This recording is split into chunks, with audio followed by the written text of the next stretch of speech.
بسم اللہ الرحمن الرحیم۔ محمد عربی سارے عرب میں آپ کا شہرہ ہو گیا تو اس کے اثرات بہت دور تک پہنچے، جبکہ مشرکوں کو سب سے زیادہ ڈر اسی کا تھا۔ کہتے تو وہ یہ تھے کہ ہمیں آبائی دین عزیز ہے اور ہم جان لڑا کر اس کی حفاظت کریں گے، لیکن اصل بات کچھ اور تھی، کیونکہ دین سے زیادہ ان کو دنیا کی فکر تھی۔ عرب بالکل آزاد زندگی گزارتے آئے تھے، وہاں نہ کوئی اصول تھا نہ کوئی قانون، جو جی میں آتا تھا وہ کرتے تھے، ہر طرف بے حیائی اور بدکاری کا بازار گرم تھا۔ لوگ انجام سے آنکھیں بند کیے رنگ رلیوں میں مست تھے۔ ادھر پیارے نبی کی دعوت ان برائیوں کے خلاف ایک زبردست آواز تھی۔ پھر یہی نہیں، مکہ بتوں کا گھر تھا، اس لیے لوگ دور دور سے ان کی زیارت کو آتے تھے، اور قریش ہی ان بت خانوں کے محنت اور ان آستانوں کے مجاور تھے، اس لیے ان کو بھی نذرانے ملتے تھے۔ پھر مختلف چالوں سے یہ اچھی طرح لوٹتے بھی تھے۔ ظاہر ہے کہ اسلام کا پھیلنا اس کاروبار کے لیے ایک خطرہ تھا، اس لیے اب وہ نچلے کب بیٹھ سکتے تھے؟ نہیں، اب ہم خاموش نہیں رہ سکتے، آج سے بالکل نہیں برداشت کر سکتے۔ اب ہمدردی کا تو کوئی سوال ہی نہیں، چاہے محمد ہو یا اس کے ساتھی۔ کچھ مسلمان ایسے بھی تھے جو مشرکوں کے غلام تھے، یہ ظالم انہیں بے دردی سے ستاتے اور چاہتے کہ کسی طرح یہ اسلام سے پھر جائیں۔ مسلمانوں سے یہ بےرحمیاں دیکھی نہ جاتی، بے اختیار وہ تڑپ اٹھتے۔ جو لوگ کچھ مالدار ہوتے ان مظلوموں کو خرید کر آزاد کر دیتے۔ مشرکوں نے دیکھا اس طرح تو مسلمانوں کی طاقت اور بڑھ رہی ہے، لہٰذا اب انہوں نے غلاموں کو بیچنا بھی بند کر دیا اور سوچا کہ ان کا خوب ناک میں دم کریں، خود ہی یہ ساری مستی بھول جائیں گے۔ جو مسلمان رسول خدا کے ساتھ تھے وہ حبشہ نہیں جا سکتے تھے، ان کو بھی ظالم پہلے سے زیادہ ستانے لگے۔ وہی کیا، خود آپ کو بھی وہ اور ستانے لگے، ظلم کی بھٹی میں بری طرح تپانے لگے۔ حالانکہ ابو طالب کھل کر آپ کے ساتھ تھے، اہل خاندان بھی آپ ہی کے طرفدار تھے۔ رسول خدا نے دعا فرمائی تھی، خدایا حشام کے بیٹے ابو الحکم یا خطاب کے بیٹے عمر کو ہدایت دے دے، اس کے دل میں اسلام کی محبت ڈال دے۔ آپ کا خیال تھا کہ اس طرح اسلام کی مظلومی کافی حد تک دور ہو جائے گی۔ عمر کی اٹھتی ہوئی جوانی تھی، وہ عزم و حوصلہ کا پتلا تھا، طاقت بھی اس کی بے پناہ تھی، کسی سے وہ ڈرتا تھا نہ کسی سے دبتا تھا۔ جو کرنے کا ارادہ کر لیتا اسے کر کے ہی دم لیتا۔ یہی وجہ ہے کہ وہ اسلام کی دشمنی میں بھی آگے تھا اور مسلمانوں کے لیے سنگ دلی اور بے رحمی کا نمونہ تھا۔ کوئی باندی اسلام لے آتی، اس کے ہاتھ لگ جاتی تو وہ اسے بے تحاشا پیٹتا اور مارتے مارتے جب تک تھک نہ جاتا وہ ہاتھ نہ روکتا، پھر تھک کے چور ہو جاتا تو کہتا میں نے تو تھک کر تجھے چھوڑ دیا ہے، ذرا دم لے لوں پھر تیری خبر لیتا ہوں۔ ایک طرف بے رحمی کا یہ عالم تھا لیکن ساتھ ہی سینے میں درد مند دل بھی تھا۔ وہ رشتہ داروں کا بہت ہی ہمدرد، گھر والوں پر انتہائی مہربان تھا۔ اس کو جب خبر ہوئی کہ بہت سے مسلمان حبشہ ہجرت کر گئے ہیں تو اس کے دل کو بہت سخت چوٹ لگی۔ جب اس نے سنا کہ نجاشی نے مسلمانوں کو پناہ دے دی اور مکہ سے گئے ہوئے دونوں سفیر ناکام لوٹ کر آ گئے ہیں تو وہ سر پیٹ کے رہ گیا۔ اس کی آنکھوں میں خون اتر آیا اور کن پٹی کی رگیں بھی غصے سے تھر آئیں کہ محمد ہی بیس کی گانٹھ ہے، اس نے قریش میں پھوٹ ڈال دی ہے، اسی نے خاندانوں میں یہ خلیج کھود دی ہے، اسی نے اپنوں کو باہم ٹکرایا ہے۔ ہاں تو اب اس کا سر ہی قلم کر کے دم لوں گا۔ چنانچہ وہ تلوار لگا کر گھر سے نکلا، تیزی سے چل پڑا، آج آپ کا قصہ ہی پاک کر دے اور روز روز کی فکر و بے چینی سے نجات پا جائے۔ اتفاق سے راستے میں بنی عدی کے ایک آدمی سے ملاقات ہو گئی۔ یہ نعیم بن عبداللہ تھے، پہلے ہی اسلام لا چکے تھے لیکن کسی کو خبر نہ تھی۔ وہ ظلم و ستم کا جانکاہ منظر اپنی آنکھوں سے دیکھ رہے تھے، اس لیے کھل کر سامنے نہیں آ رہے تھے۔ انہوں نے دیکھا عمر بہت جوش میں ہے اور کمر سے تلوار بھی لٹکی ہوئی ہے تو وہ بہت پریشان ہوئے اور پوچھے، خطاب کے بیٹے کدھر چل دیے؟ عمر نے جواب دیا، اسی بددین کے پاس جو دیوتاؤں کی توہین کر رہا ہے اور اس طرح سارا نظام درہم برہم کیے دے رہا ہے۔ نعیم عمر کا غصہ جانتے ہی تھے، انہوں نے سوچا کہیں سچ مچ آپ کی جان خطرے میں نہ پڑ جائے، اس لیے کسی طرح عمر کا رخ بدل جائے۔ چنانچہ فوراً ایک تدبیر ان کے ذہن میں آئی۔ وہ بولے، عمر تم کس دھوکے میں ہو؟ کیا محمد کو قتل کر دو گے تو عبد مناف تمہیں جیتا چھوڑ دیں گے؟ ذرا پہلے اپنے گھر کی تو خبر لو۔ عمر بولا، کیا کہا میرے گھر میں کون؟ نعیم نے جواب دیا، بہن اور بہنوئی مسلمان ہو چکے ہیں، انہوں نے محمد کا دین قبول کر لیا ہے، پہلے ان سے نمٹ لو۔ یہ سنتے ہی عمر ہکا بکا رہ گیا، جیسے سارے بدن میں آگ لگ گئی ہو۔ بہن اور بہنوئی اسلام لا چکے تھے، اسی کے لیے جینے مرنے کا فیصلہ کر چکے تھے، مگر عمر بالکل ہی بے خبر تھے، کیونکہ انہوں نے اب تک اس کو چھپایا تھا۔ چنانچہ وہ فوراً بہن کی طرف پلٹے۔ حالت یہ تھی کہ سینہ سلگ رہا تھا، غصے سے رگیں پھولی ہوئی تھیں۔ وہاں پہنچے تو اندر سے کسی کے پڑھنے کی آواز آئی۔ اب وہ بے تحاشا دروازہ پیٹنے لگا، جس سے گھر کے سب لوگ گھبرا گئے۔ انہوں نے پوچھا، کون ہے؟ جواب ملا، عمر۔ عمر سننا تھا تو لوگ چونک اٹھے، خوف سے بدحواس ہو کر ادھر ادھر چھپنے لگے۔ عمر کی بہن کا نام فاطمہ تھا اور بہنوئی کا نام سعید۔ یہ دونوں خباب سے قرآن پڑھتے تھے۔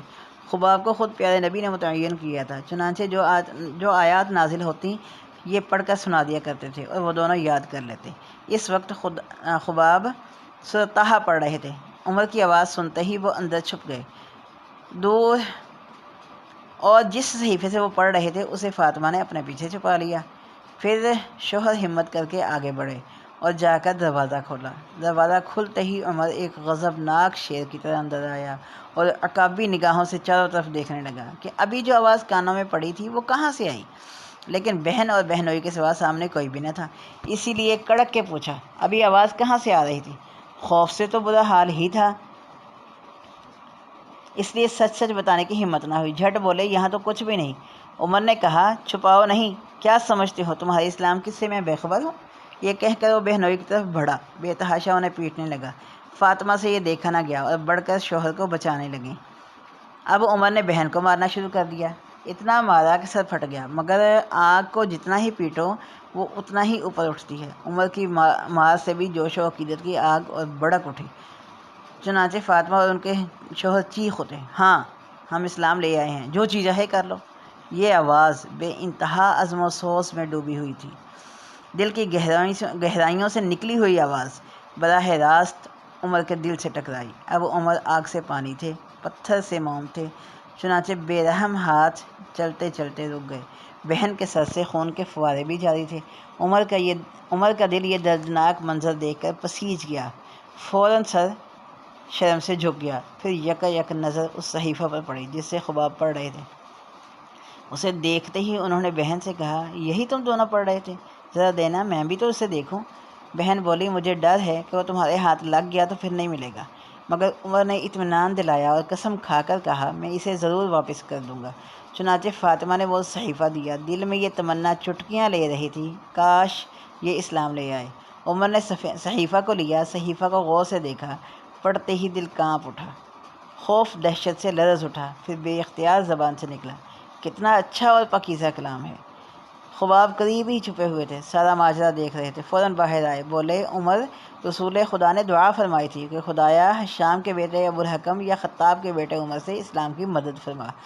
عمر، خدا کی قسم میں سمجھتا ہوں کہ اللہ نے تمہارے لیے یہ دعا سن لی ہے۔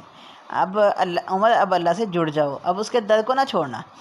عمر بولے، اچھا خباب بتاؤ محمد کہاں ہے، میں جاتا ہوں، اب مسلمان ہو جاؤں گا۔ یہ سننا تھا کہ خباب کا دل خوشی سے کھل اٹھا اور بولے، آپ کوہ صفا کے پاس ارقم کے گھر میں ہیں۔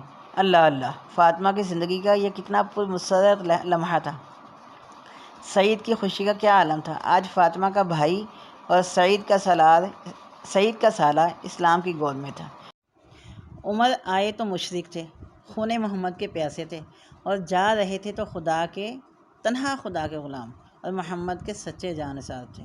وہ دوڑے ہوئے جا رہے تھے کہ آپ کو آقا بنا لیں اور مبارک قدموں میں اپنا سر ڈالیں۔ عمر ارقم کے گھر پہنچے تو کواڑ بند تھے۔ کنڈی کھٹکھٹائی تو بلال کی آواز آئی، کون ہے؟ جواب ملا، خطاب کا بیٹا۔ اس وقت رسول خدا کچھ ساتھیوں کے ساتھ تشریف فرما تھے۔ حمزہ اور ابوبکر، بلال اور علی بھی وہیں موجود تھے۔ بلال آپ کے پاس آئے اور عرض کیا، اللہ کے رسول، دروازے پر خطاب کا بیٹا عمر ہے، اگر دروازہ کھول دیا تو ڈر ہے کہ کہیں پریشان نہ کرے۔ آپ نے فرمایا، آنے دو، اگر نیت ٹھیک ہے تو کیا کہنا۔ حمزہ نے کہا، اگر نیت بری ہوئی تو اس کو مارنا بائیں ہاتھ کا کھیل ہے۔ چنانچہ بلال دروازہ کھولنے گئے، حمزہ بھی ساتھ ہو لیے۔ عمر نے اگر حملہ کیا تو بلال کی مدد کریں گے۔ دروازہ کھل گیا، عمر اندر آ گئے اور اسی لمحے حمزہ اور بلال جھپٹے اور باہوں میں جکڑ لیا۔ پھر عمر پر نظر پڑی تو رسول خدا نے دعا فرمائی، خدایا عمر کے دل میں جو کھوٹ ہے اسے دور کر دے، اس کا سینہ نور ایمان سے چمکا دے۔ پھر آپ نے فرمایا حمزہ عمر کا ہاتھ چھوڑ دو، بلال تم بھی چھوڑ دو۔ چنانچہ حمزہ اور بلال الگ ہو گئے۔ پھر عمر آگے بڑھے اور حضور اقدس کی بارگاہ میں کھڑے ہوئے۔ آپ نے فرمایا عمر کیا جب تک کوئی دردناک عذاب نہ آ لے اپنی روش نہیں چھوڑو گے؟ کہو کیا ارادہ ہے؟ اپنی روش نہیں چھوڑو گے؟ کہو کیا ارادہ ہے؟ عرض کیا ایمان لانے آیا ہوں۔ یہ کہنا تھا کہ مسلمانوں نے اتنے زور کا نعرہ لگایا کہ گھر کی دیواریں ہل گئیں، مکہ کی پہاڑیاں گونج اٹھیں، اللہ اکبر اللہ اکبر اللہ اکبر۔ تھوڑی دیر کے لیے عجب سما بن گیا، پوری فضا میں ایک دہشت اور جلال چھا گیا۔ یہ ایک فقرہ تھا جو بے اختیار زبانوں سے نکل پڑا، یہ بتا رہا تھا کہ ان کو کتنی زیادہ خوشی ہے اور روح کو کتنا سکون، دل کو کتنا سرور، کیونکہ آج عمر مسلمان تھے، آج عمر ان کے ساتھ تھے۔ عمر مسلمان ہوئے تو آپ نے خدا کا شکر ادا کیا، پھر ان کے سینے پر دست مبارک پھیرا اور دعا کی خدایا عمر کو ہدایت دے، خدایا عمر کو ثابت قدم رکھ۔ عمر بھی اب مسلمانوں میں بیٹھ گئے اور باتیں کرنے لگے۔ عرض کیا اللہ کے رسول کیا ہم حق پر نہیں؟ چاہے مریں یا چاہے جئیں؟ آپ نے فرمایا کیوں نہیں، قسم ہے اس ذات کی جس کے ہاتھ میں میری جان ہے، تم حق پر ہو، مرنے اور جینے سے کیا ہوتا ہے؟ انہوں نے کہا پھر چھپنا کیسا ہے اللہ کے رسول؟ آپ نے فرمایا ہم تھوڑے ہیں اور دشمن بہت ہیں۔ انہوں نے عرض کیا خدا کی عبادت اور چھپ کر کی جائے؟ بخدا یہ نہیں ہوگا، اس ذات کی قسم جس نے آپ کو حق کے ساتھ بھیجا ہے۔ جن مجلسوں میں اب تک میں نے کفر کے گن گائے ہیں اب اسلام کے نعرے لگاؤں گا۔ چنانچہ آپ نے ساتھیوں کی 2 صفیں بنائیں، ایک کے امیر عمر تھے، دوسری کے حضرت حمزہ۔ پھر بہادر جوانوں کی دونوں صفیں کعبہ کی طرف بڑھیں۔ وہاں پہنچ کر انہوں نے نماز ادا کی، پھر نعرہ لگایا کہ جس سے مکہ کی پہاڑیاں دہل گئیں، لا الہ الا اللہ محمد رسول اللہ۔ آج ماہ اسلام کی تابانی کا پہلا دن تھا۔ آج پہلی بار اسلام پوری شان و شوکت سے نمودار ہوا تھا۔ اس دن قریش کو جتنا رنج و ملال ہوا اس سے پہلے کبھی نہیں ہوا تھا۔ مسلمانوں کو جتنی خوشی تھی اس کا اندازہ کرنا بھی مشکل تھا۔ ان سے کہیں زیادہ خوش خود حضرت عمر تھے۔ آج دنیا کی سب سے بڑی دولت سے وہ مالا مال تھے۔ پھر حضرت عمر نے گھوم گھوم کر اسی رات اپنے اسلام کا اعلان کیا اور لوگوں کو بھی اس کی دعوت دی۔ گویا جو دلیری اور بے باکی کبھی اس سے روکنے میں صرف ہو رہی تھی، آج وہی دلیری اور بے باکی اس کی تبلیغ میں نمایاں تھی۔ ابو جہل ان کا ماموں تھا، اس لیے ان کے یہاں بھی گئے۔ گھر کی کنڈی کھٹکھٹائی، وہ باہر آیا، بہت ہی پیار و محبت سے بولا خوش آمدید بھانجے، کہو کیسے آئے ہو؟ عمر نے جواب دیا بس یہ بتانے آیا ہوں کہ میں اللہ پر ایمان لے آیا اور محمد کو نبی مان لیا، نیز ان کی ساری باتوں کو تسلیم کیا۔ یہ کہنا ہی تھا کہ ابو جہل کے ذہن و دماغ پر جیسے بجلی گر گئی۔ اس نے زور سے دروازہ پیٹا اور کڑک کے بولا خدا تجھے غارت کرے، تیرے دین کا بھی جنازہ اٹھے۔ اب قریش عمر پر پل پڑے، ان کو ستانے اور تنگ کرنے لگے، مگر عمر نے بھی تلوار سے مقابلہ کیا۔ کافروں میں ہوتے ہوئے بھی ڈر کا نام نہ تھا اور بار بار شیر کی طرح گرجتے اور پوری بے باکی سے کہتے سن لو، میں گواہی دیتا ہوں کہ اللہ کے سوا کوئی معبود نہیں اور محمد اللہ کے سچے رسول ہیں، کوئی بھی ہلا تو سر قلم کر دوں گا۔ اسی وقت پیارے نبی نے انہیں فاروق کا خطاب دیا۔ اللہ نے ان کے ذریعے حق و باطل میں فرق کیا۔ یہ نبوت کا 6واں سال تھا اور ذی الحج کا مہینہ۔ حضرت حمزہ کو مسلمان ہوئے صرف 3 ہی دن ہوئے تھے کہ عمر بھی اسلام لے آئے تھے۔ اب دن بدن مسلمانوں کا زور بڑھ رہا تھا، لوگ اسلام کی طرف تیزی سے کھنچ رہے تھے۔ تو کیا قریش ہاتھ پاؤں مار کر بیٹھ رہے؟ نہیں، وہ برابر اس دھن میں رہے کہ کسی طرح مسلمانوں میں پھوٹ ڈال دیں یا جانثاروں کو حضور سے بدگمان کر دیں۔ اسی غرض سے وہ ایک روز سر جوڑ کر بیٹھے، سوچنے لگے کہ کیا تدبیر کی جائے کہ محمد کے عقیدت مندوں کا بادل چھٹ جائے، پیارے جانثار گرد کی طرح اڑ جائیں، وہ بے بس ہو کر رہ جائے۔ چنانچہ بہت دیر ہو گئی، بہت سوچتے رہے، غور و فکر کرتے رہے، پھر آخر میں ایک رائے ہوئی کہ محمد کا بائیکاٹ کیا جائے، مکمل بائیکاٹ، یعنی آپ سے اور آپ کے ساتھیوں سے نہ کوئی تعلق رکھا جائے، نہ ان سے کوئی شادی بیاہ کرے، نہ خرید و فروخت کرے، نہ انہیں کھانے پینے کا کوئی سامان دے، نہ کسی طرح کا ان سے کوئی لین دین کرے۔ اس رائے کی سب نے تائید کی۔ پھر مزید اطمینان لے کر ایک تحریری معاہدہ بھی تیار ہوا جس میں انہی ناپاک عزائم کا تذکرہ تھا۔ وہ معاہدہ کعبہ میں لٹکا دیا گیا، ہر ایک اس کا احترام کرے، نہ کوئی اس کی خلاف ورزی کرے، نہ اس کو ہاتھ لگانے کی جرات کرے۔ پھر قریش کے کچھ سردار آل مطلب کے پاس گئے، اور بولے اب بس 2 ہی شکلیں ہیں، یا تو محمد کو ہمارے حوالے کر دو، ہم اس کو قتل کر دیں، اس طرح تم کو بھی آرام مل جائے، ہم کو بھی چین نصیب ہو، نیز ہم تم کو بہت سا خون بہا بھی دیں گے، اگر اس پر راضی ہو جاؤ تو کیا کہنا، ورنہ ہم تمہارا بالکل بائیکاٹ کر دیں گے، پھر نہ تم سے کبھی خرید و فروخت کریں گے نہ کوئی لین دین، نتیجہ کیا ہوگا، تڑپ کر مر جاؤ گے، اب کہو کیا خیال ہے۔ آل مطلب کبھی یہ سوچنے کو بھی تیار نہ تھے کہ وہ آپ کو ان بے رحم ہاتھوں میں دے دیا جائے اور وہ اپنے دل کے ارمان پورے کریں کہ آپ ہی ان کی آنکھوں کا نور اور دل کا سرور تھے، آپ ان کو جان سے بھی زیادہ عزیز تھے، چنانچہ انہوں نے قریش کی دھمکیوں کا ذرا بھی خیال نہ کیا اور صاف صاف کہہ دیا کہ ہر بات گوارا ہے، پر محمد کو چھوڑنا گوارا نہیں۔ مشرکوں نے بھی کہا تب ٹھیک ہے، آج سے ہم تمہارے دشمن ہیں، تم ہمارے دشمن ہو، اب ہم تمہارا محاصرہ کریں گے۔ چنانچہ قریش نے ان کا محاصرہ کر لیا اور بھوکوں مارنے کی مہم شروع کر دی۔ بنی ہاشم چونکہ آل مطلب کے رشتہ دار تھے، اس لیے وہ بھی ان کے ساتھ تھے، بس ایک ابو لہب نے بے وفائی کی، یعنی خاندان کی مخالفت کی اور قریش کی طرفداری، کیونکہ یہ خاندان سے بیزار تھا، ان کو مصیبت میں دیکھ کر پھولا نہ سماتا تھا، حتیٰ کہ یہی وہ شخص تھا جس نے آل مطلب کا بائیکاٹ کرنے اور ان سے کسی طرح کا لین دین نہ کرنے پہ ابھارا تھا۔ محرم کا مہینہ نبوت کا 10واں سال تھا، ابو طالب پورے خاندان کے ساتھ ایک درہ میں بند ہو گئے، یہی وہ درہ جو بعد میں شیب ابی طالب کے نام سے مشہور ہوا۔ یہ لوگ دن رات یہیں پڑے رہتے، نہ کسی سے کچھ تعلق نہ کوئی لین دین، گویا یہ ایک جیل خانہ تھا جس میں وہ ہمیشہ رہتے، صرف محترم مہینوں میں اس سے باہر آتے، جبکہ عرب کی ساری جنگیں رک جاتی، لڑائی جھگڑے بند ہو جاتے، ہر طرح کے خطرے جاتے رہتے، ہر آدمی بالکل آزاد بے غم ہو جاتا۔ انہی مہینوں میں حضرت بھی باہر آتے اور دعوت دین میں لگ جاتے۔ حاجی انہی دنوں مکہ آتے، تاجر مکہ کے قریب ہی بازار لگاتے، تجارت کے سامان لگاتے، آپ ان سب کے پاس جاتے اور ان کو اسلام کی دعوت دیتے۔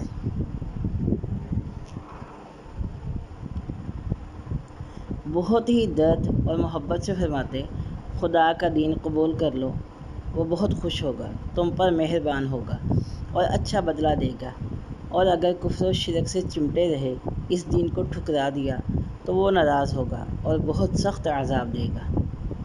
جو لوگ حبشہ میں تھے ان کو اطلاع ملی کہ عمر رضی اللہ تعالیٰ عنہ مسلمان ہو گئے ہیں اور اس طرح اسلام کے قدم جم گئے ہیں، اس کی مظلومی اور بے کسی ختم ہو گئی ہے، مسلمان اب بے جھجک قریش کو دعوت اسلام دے رہے ہیں اور ان کو ان کی گمراہی پر متنبہ کر رہے ہیں۔ مکہ کا کونا کونا اب نور اسلام سے جگمگا رہا ہے، اور نہ صرف مکہ بلکہ بیرون مکہ بھی اس کا ڈنکا بج رہا ہے۔ یہ سن کر وہ خوشی سے بےتاب ہو گئے، اتنے بےتاب کہ انہوں نے حبشہ کو خیر باد کہہ دیا، پھر مکہ کو رخ کیا، مگر قریب پہنچے تو معلوم ہوا مسلمان تو نظر بند ہیں، قریش کا ان پر سخت پہرا ہے، جس کی وجہ سے وہ بڑی تنگی اور بہت مصیبت میں ہیں، لہٰذا ایسے میں وہ مکہ کیا جاتے، مجبوراً پھر الٹے پاؤں وہ حبشہ لوٹ گئے۔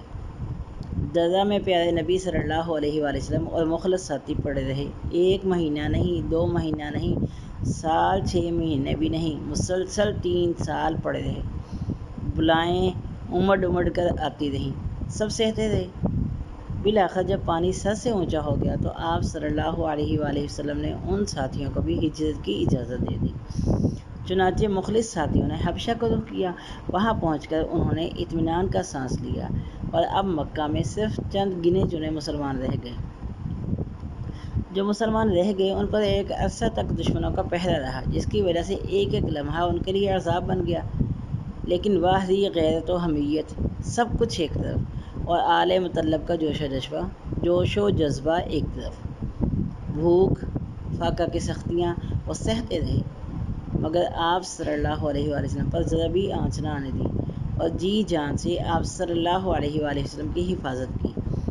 چچا ابو طالب کی شفقت اور محبت بھی قابل دید تھی، وہ آپ کے پیچھے بالکل دیوانے تھے، جیسے ایک شفیق ماں اپنے لخت جگر کے پیچھے، ایک لمحہ کے لیے بھی وہ آپ سے غافل نہ ہوتے، یہاں تک کہ سوتے میں بھی ساتھ سلاتے، اور اور اگر کبھی کسی مجبوری کی وجہ سے ساتھ چھوڑنا ہی پڑتا تو اپنی جگہ کسی بیٹے کو دیتے کہ رات میں جاگ کر وہ آپ کی حفاظت کرے۔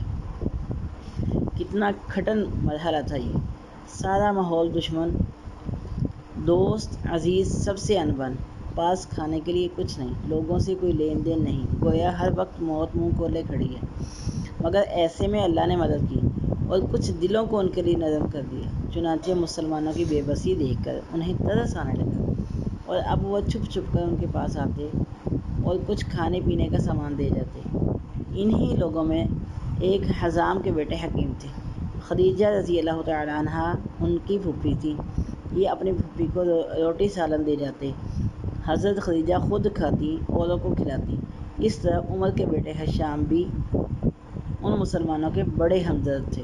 وہ اونٹ پہ بہت سارا کھانا کپڑا لاد لیتے، پھر رات ہو جاتی تو ان مظلوموں کے پاس آتے، اونٹ کو گھاٹی کے باہر ہی بٹھا دیتے، سارا سامان اندر پہنچا دیتے۔ حشام برابر ہی ایسا کرتے رہے، یہاں تک کہ کچھ دنوں میں قریش کو بھی پتہ چل گیا اور اب وہ ان کو بھی ستانے لگے، لیکن وہ اپنی ہمدردیوں سے باز نہ آئے۔ پھر حشام نے ایک کام اور کیا، وہ ابو امیہ کے بیٹے زہیر کے پاس گئے، جو عاتکہ کا بیٹا تھا اور عبد المطلب کا نواسہ تھا۔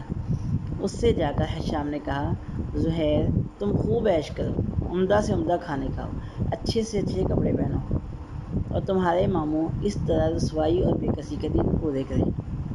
کیا تمہیں یہ گوارا ہے؟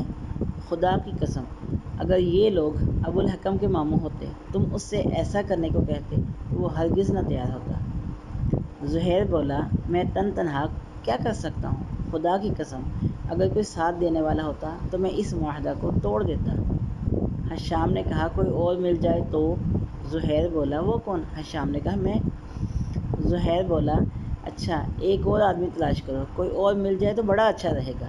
چنانچہ دونوں جوان معاہدہ توڑنے کے لیے کمر بستہ ہوئے۔ وہ معاہدہ جو سارے قریش کا معاہدہ تھا، اب کسی تیسرے کو ڈھونڈنے لگے۔ اللہ نے ان کی مدد کی اور نہ صرف ایک بلکہ تین بہادر ان کے ساتھ ہو گئے۔ یہ تینوں قریش کے معزز سردار تھے، ایک مطعم بن عدی، دوسرے ابو البختری بن حشام، تیسرے زمع بن اسود۔ صبح ہوئی تو حشام، مطعم، ابو البختری اور زمع گھر سے نکل کھڑے ہوئے۔ کعبہ کے قریب ہی قریش جلسہ جمائے بیٹھے ہوئے تھے۔ یہ چاروں سردار بھی وہاں جا کر بیٹھ گئے، مگر زہیر گئے، انہوں نے کعبہ کا طواف کیا، پھر آ کر بولے، مکہ والو، ہم تو مزے سے کھاتے پیتے ہیں، بنی ہاشم ایک ایک نوالہ کو ترس رہے ہیں، نہ کسی سے لین دین کر سکتے ہیں، نہ خرید و فروخت۔ کیا یہ مناسب ہے؟ کیا انسانیت اور شرافت کا تقاضا یہی ہے؟ خدا کی قسم میں تو نہیں بیٹھ سکتا جب تک اس معاہدہ کی دھجیاں نہ اڑ جائیں۔ یہ سنتے ہی ابو جہل تن کر اٹھا اور کڑک کر بولا، تو نے غلط کہا، خدا کی قسم یہ ہرگز نہ ہوگا۔ اسی دم زہیر کے سب ساتھی ایک ساتھ بول اٹھے، ہاں بالکل ٹھیک ہے، یہ ہوگا، ضرور ہوگا، ہو کر رہے گا۔ ابو جہل سمجھ گیا کہ یہ سوچی سمجھی سکیم ہے، اس میں بولنا بیکار ہے، چنانچہ وہ کلیجہ مسوس کر بیٹھ گیا۔ پھر مطعم عہد نامہ پھاڑنے کے لیے آگے بڑھا، مگر دیکھا تو اس کو دھیمک چاٹ گئی تھی اور صرف ایک فقرہ باقی تھا جو عہد نامہ کے شروع میں تھا۔ وہ فقرہ تھا، بِاسْمِکَ اللہم۔ عہد نامہ چاک ہو گیا تو پیارے نبی صلی اللہ علیہ وآلہ وسلم اور مخلص ساتھی درا سے باہر آ گئے، پوری سرگرمی سے پھر دعوت و تبلیغ میں لگ گئے۔ یہ نبوت کا 10واں سال تھا۔